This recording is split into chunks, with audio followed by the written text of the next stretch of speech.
anak bisa lebih percaya sama TikTok daripada orang tuanya. Iya. Kalau dulu kan, kata guru gini ya kita manut aja, Iya, mau bener mau salah kan. Gitu. Kalau sekarang kan, ya bener nggak nih? Cek lagi. Cek lagi, buka TikTok, Bahkan kita buka bisa ChatGPT. Ilmu itu semakin kesini kan semakin diangkat ya dengan meninggalnya para ahli ilmu, kemudian Betul. orang-orang soleh itu semakin berkurang. Merasa bagus standar media sosial, ya akhirnya menjadikan mereka ya seperti itu. Selamat datang di podcast Jasa Academy, dan kali ini kita akan memulai sesi baru yaitu parenting milenial bersama saya Abu Kafa dan saya ditemani istri saya Nistia. Dan kita akan ngobrol problematika orang tua muda. Kita muda ya maksudnya ya. Jadi bisa nggak mudanya aja, nggak usah ada orang tua ya gitu. Orang muda gitu. Ya, orang muda.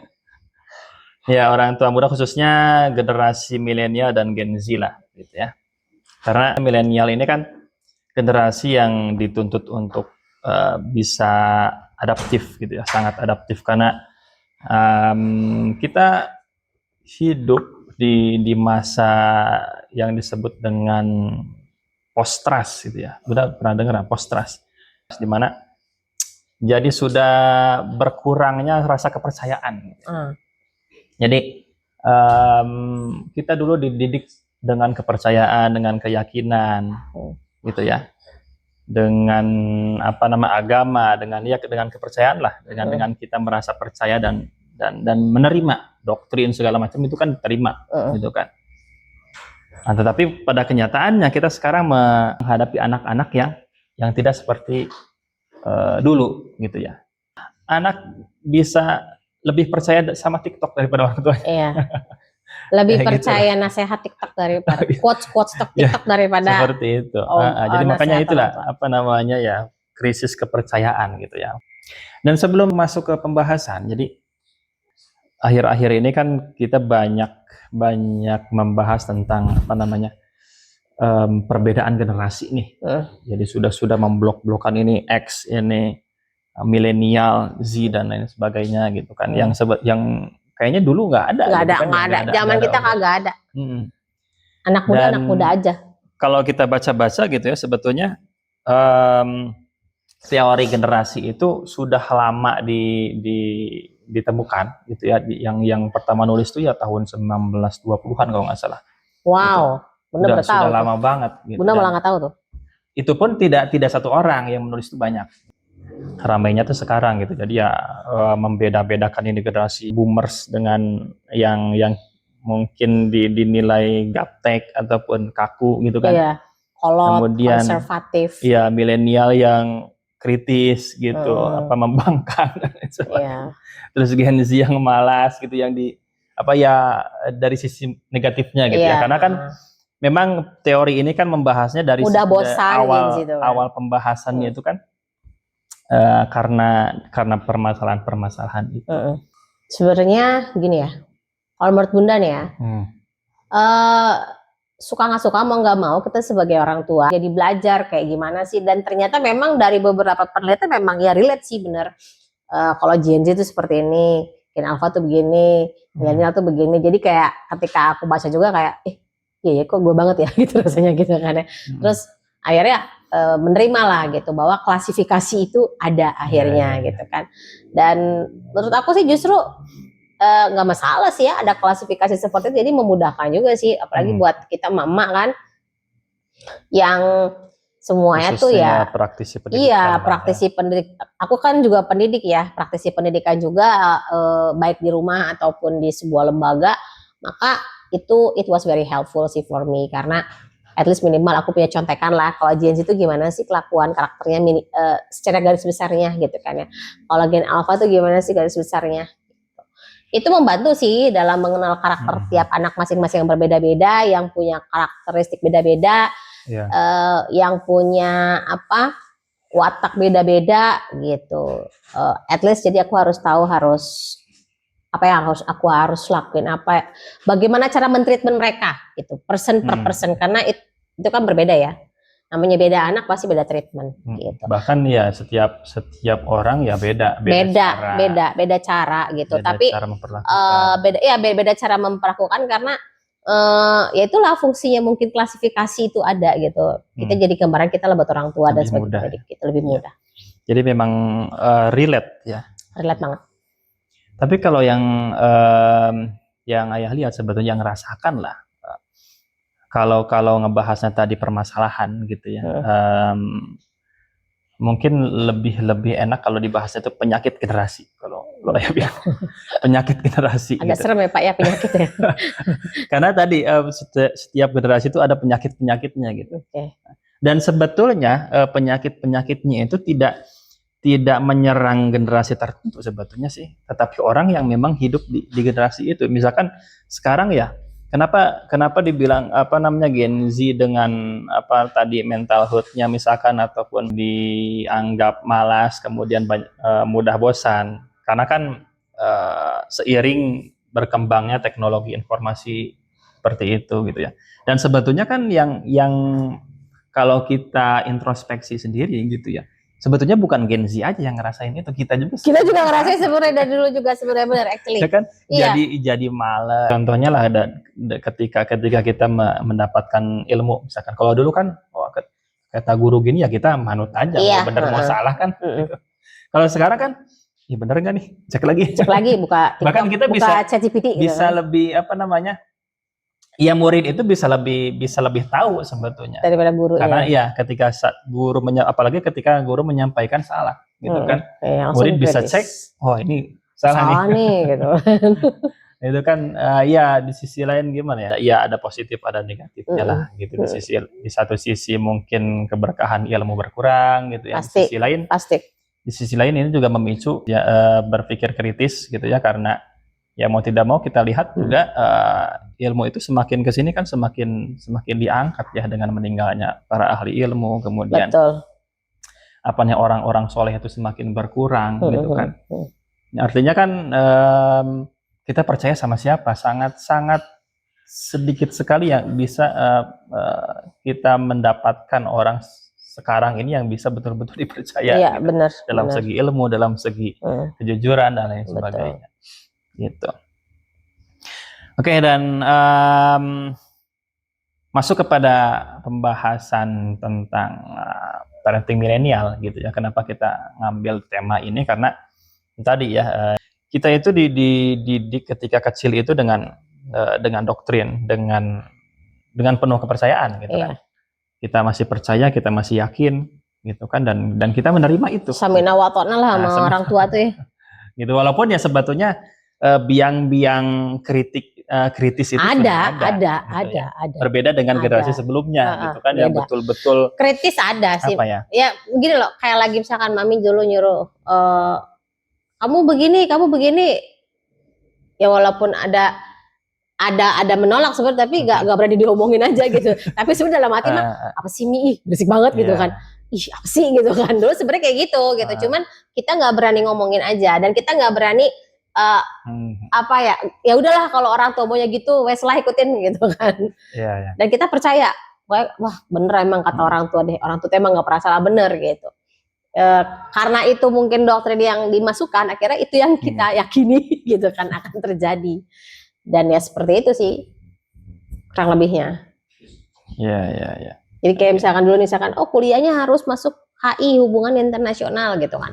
Tapi kan aku ada hasrat di jurnalistik gitu. Jadi aku tetap jalanin yang hubungan internasional, tapi aku juga mempelajari jurnalistik gitu. Tapi tanpa harus pokoknya aku nggak mau di HI, enggak, aku tetap jalanin HI-nya, tapi di hubungan di HI-nya aku jalanin, tapi aku tetap menjalankan passion aku di dunia jurnalistik. Ya, aku suka dunia aktivis, aku suka dunia volunteer, ya aku jalanin itu. Gitu. Iya. Sama sih, ayah juga kan dulu ayah ngeband kan? Enggak. Kalau itu hobi aja sih dulu, ya iseng ya. Kan ayah grup nasyid. Semut Merah namanya. Dulu passionnya memang jadi awalnya dulu tuh terinspirasi dari guru juga sih gitu ya. Jadi ada guru yang pernah bilang, kakak kelas ya lupa. Jadi pelajari bahasa Inggris dan komputer katanya, itu buat untuk masa depan. Dari situlah terinspirasi untuk belajar itu, mempelajari itu bahasa Inggris dan pelajari ilmu bahasa komputer, Inggris, gitu. kamu akan menguasai dunia. Kayaknya slogan itu dari kamu deh itu. Itu kalau itu apa namanya pepatah Oh sih. itu You can master the pepatah. English, you can master Iya the itu sampai world. sekarang dipakai terus sama. Gitu. Iya, passionnya memang itu dulu. Cuman orang tua kan pengennya jadi guru. Pengen jadi guru ya orang tua ya. Baiklah. Cuman mungkin kadang mikir gini ya, apakah kita ya itulah kekuatan doa orang tua mungkin ya, entah gimana. Kadang sekarang sampai sekarang itu mikir apakah ya masa depan kita ini tergantung dengan doa orang tua. Kadang suka berpikir seperti itu. Kayaknya iya deh. Jadi Kayaknya apa yang iya kita sih. kejar sebetulnya ya kita nggak akan jauh dari doa orang. Bener banget. Bener. Bener relate. Aku pengen banget jadi wartawan perang. Asal kamu tahu ya, aku tuh pengen banget jadi wartawan perang kayak Mutia Hafid karena baheula teh ya. Kan Mutia Hafid tuh kan yang ditahan itu kan. Terus aku tuh ngerasa, gila nih cewek keren banget ya. Aku pengen jadi wartawan perang gitu kan. Dari situ nggak kesampaian kata mami, apa perempuan jadi wartawan perang nanti ditangkap orang tuh jadi pusing. Akhirnya ya wis lah. Tapi tetep karena emang sukanya ya wis lah kalau nggak dapat wartawannya, travelingnya lah gitu kan. Akhirnya aku nyoba backpacker gitu dan saya sudah melanglang buana ke sana kemari ya, belahan dunia, benua, apalah negara sudah. Kok di end of time-nya di usia 40 kok saya jadi guru ya. Jadi kayak yang aku emang ngajar ya dulu dan dulu ngajar, cuma ngajar itu bukan passion. Ngajar itu karena aku butuh duit dulu. Karena aku butuh duit untuk traveling. Jadi aku ngajar. Aku dapat duit, udah duit udah ada, aku jalan-jalan gitu. Dulu tuh lagi masih sekolah, masih kuliah lah. Terus entah mungkin akhirnya jadi doa mami kayaknya, karena mami tuh kan khawatir banget ya. Dulu aku tuh lagi muda tuh kan nyaris jarang di rumah. Jarang di rumah itu bukan apa-apa ya, memang aku tuh suka jalan, naik gunung lah sebelum badan sebesar ini ya, naik gunung lah, terus backpackeran lah gitu kan. Terus aku suka diving lah, pokoknya kegiatan outdoor. Sedangkan mami nggak suka banget. Ya inilah, jadi ketika mungkin mami tiap hari mengangkat tangan, ya Allah si Tia balikin ke rumah gitu kan dengan caramu. Akhirnya bener, aku jadi guru sekarang. Dan malah bisa amazingnya dulu aku sangat, mungkin dari 3 anak mami aku yang paling jauh sama mami. Tapi Allah mengizinkan aku ketika mami di hari itu, mami malah sama aku. Jadi kayaknya bener deh. Takdir kita tuh gimana doa orang tua kita. Itu sih aku yakini. Ternyata bener sih. Gitu. What do you think Ayah? Oh jadi bapak sama mama tuh pengen kamu jadi guru? Iya. Oh gitu, sama berarti sama mami. Pengen aku jadi ustazah. Tapi ya kali jadi ustazah kayak gini potongannya kan susah juga bos. Makanya aku bilang aku Miss Tia aja karena aku ngajar bahasa Inggris. Jadi don't call me ustazah lah. Aku malu dibilang ustazah. Malunya dalam arti kata ya beginilah. Ya kembali lagi ke pembahasan. Ya. Jadi kita dengan gap generation ini kan semakin kerasa gitu. Kalau mungkin dulu nggak begitu banyak dibicarakan, nah sekarang ramai dibicarakan ini sebetulnya kan semakin terasa gitu gapnya tuh antara generasi satu dengan generasi lain itu semakin berasa gitu. Nah salah satunya kan dengan semakin banyaknya media informasi gitu ya, media komunikasi itu ngaruh banget ya, sih. Semakin banyak referensi yang masuk. Semakin banyak referensi, semakin banyak informasi itu kan orang semakin sulit untuk percaya. Iya, jadi which one nih yang benernya interest gitu. Orang kemudian kepercayaan orang itu semakin turun sebetulnya gitu, semakin banyak informasi itu gitu. Dan beda generasi dulu sama sekarang nih, kalau dalam pendidikan mungkin kalau dulu itu kan disiplin keras karena aturan patuh, gitu kan. Jadi nggak ada pilihan lain gitu. Nggak ada opsi lain selain ikut aturan patuh gitu ya. Kalau dulu itu samina wa ata'na itu benar. Kalau sekarang aturan lebih kepada kenapa nih gitu. Kalau teorinya ini sekarang kan komunikasi. Komunikasi dan diskusi. Percaya. Gitu. Komunikasi karena kurang kepercayaannya tadi. Gitu. Jadi anak 1, 2, 3 tahun udah informasinya sudah banyak. Iya, anak gitu 2 tahun, 1 tahun aja udah buka iPad tuh kan. Guna ya. Luar biasa, udah Miss Rachel gitu. Jadi, kan. pentingnya komunikasi sih kalau sekarang. Jadi komunikasi baru dapat, ya biar dapat kepercayaan tadi dengan komunikasi yang apa namanya, yang baik gitu. Biar ada koneksi lah gitu. Teorinya seperti itu. Gitu. Gimana yang Bunda rasain gimana? Gini, aku tuh kan ngajar dari zaman aku masih SMA, aku udah ngajar, kuliah juga udah ngajar. Aku ngajar sebenarnya dengan pekerjaan apapun, aku dulu juga aku kerja di perusahaan manapun pun aku tetap kayak ada aja gitu ngasih privat gitu kan. Kayak walaupun murid cuma satu, kayaknya kalau nggak ngajar tuh gimana. Tapi memang beda sih, kerasa gitu, tahun demi tahun murid itu berbeda, terutama sekarang ya. Kalau sekarang tuh anak sekarang itu itulah karena tsunami informasi yang mereka dapatkan, bahwa mereka akhirnya menjadikan standar pengetahuan mereka dari medsos gitu kan. Kalau kita kan standar pengetahuan kita gini deh, kalau dulu Maya kita ya, kalau aku nih ya, standar pengetahuan aku tuh dari sekolah, dari guru, terus belajar RPUL tuh udah kayak best banget rasanya. Udah kayak gila, gue tahu seluruh tentang dunia dari RPUL doang gitu. Terus kalau udah bisa baca peta tuh kayaknya keren banget gitu kan ya. Itu udah rasa gila, gue keren banget men bisa RPUL gitu kan. Tapi kalau sekarang tuh karena mereka mendapatkan dari berbagai info dari media sosial, seluruh ilmu ya, dari ekonomi, psikologi, and everything mereka dapat dari situ ya. Akhirnya itu tidak ada informasi yang clear dan jelas gitu loh, dasarnya gitu, yang benar-benar trust, yang trustednya dari mana gitu. Akhirnya karena keseringan seperti itu, referensi yang mereka dapatkan seperti itu, akhirnya itu yang mereka yakini bahwa itu sebuah kebenaran. Makanya kan hati-hati gitu sama referensi. Itulah hati-hati sama referensi. Apa yang kau lihat, kau dengar, kau bicarakan setiap hari itu, itulah referensimu. Dan itulah anak muda sekarang tuh seperti itu. Akhirnya ketika kita memberikan sebuah aturan, rule, perintah, mereka akan mencari tahu gitu.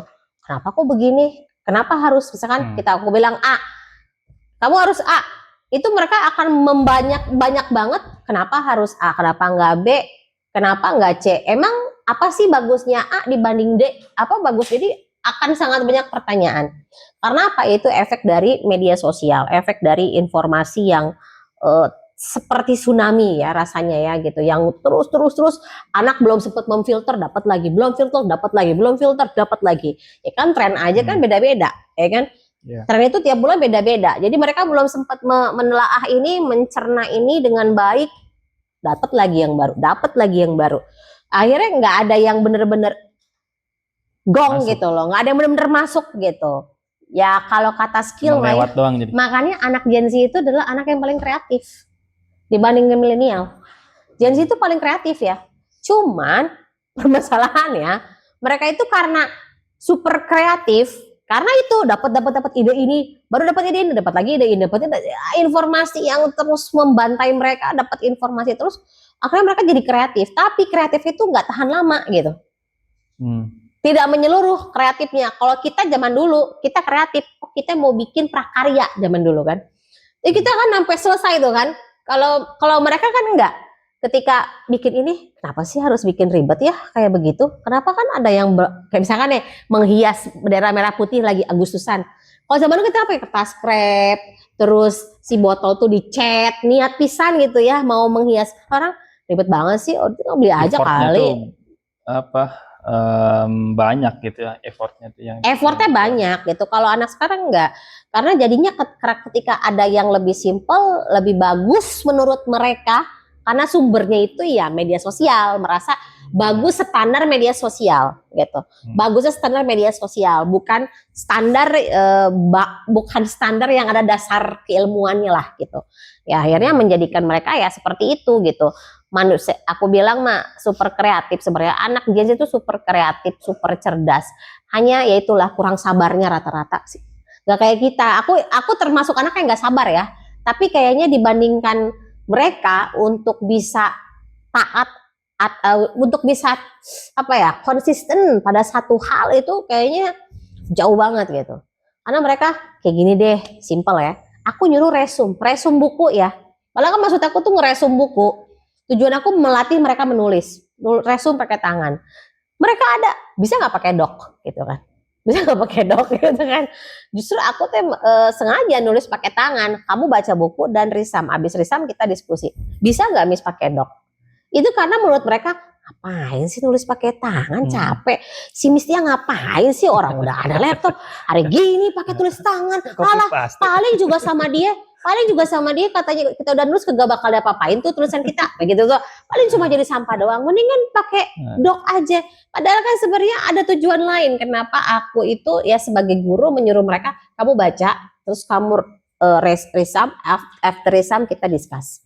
Itu kan ada proses yang ingin aku mereka pahami. Itu ada proses yang harus mereka pahami. Tapi enggak kan, bisa pakai dok. Udah gitu, ih sayang ngapain sih pakai buku, kan sayang kertas gini. Jadi panjang tuh, kan kertas itu kan dari pohon itu kan segala macam gitu kan. Ada lagi yang pakai dok aja lebih simpel. Paling juga daripada itu, juga paling sama Mistia juga nggak dipapain tulisannya gitu kan. Paling juga ini, paling ini. Jadi nulis aja belum, tapi udah banyak suudonnya gitu kan. Jadi nulis aja belum beres tuh resum, belum beres tuh resum itu udah banyak di otak mereka tuh udah banyak kemungkinan gitu. Yang pada akhirnya di Novtaya juga belum beres juga resum sampai sekarang tuh. Udah masuk 2 pekan tuh kan gitu. Itu sih yang aku rasain ya. Jadi memang ya buat aku sih kalau zaman itu memang berkembang. Memang kita tiap anak itu berbeda, zaman berbeda. Memang katanya kan harus didik anak sesuai zamannya. Tapi kalau buat aku ada benang merah yang nggak bisa kita. Apa itu? Disiplin itu harus. In every single era itu kita have disiplin itu must, aku bilang.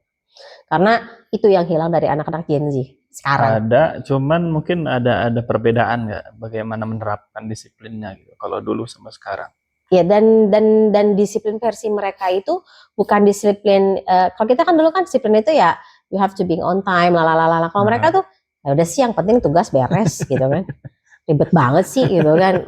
Penting beres kan intinya, kan gitu kan. Kalau versi mereka kan, apa sih kan beres intinya. Ribet banget sih Miss Tia gitu kan. Jadi gitu loh, seperti itu. Kenapa? Kalian seperti tetap lampar ya sama saya. Yang penting kan intinya kan beres gitu.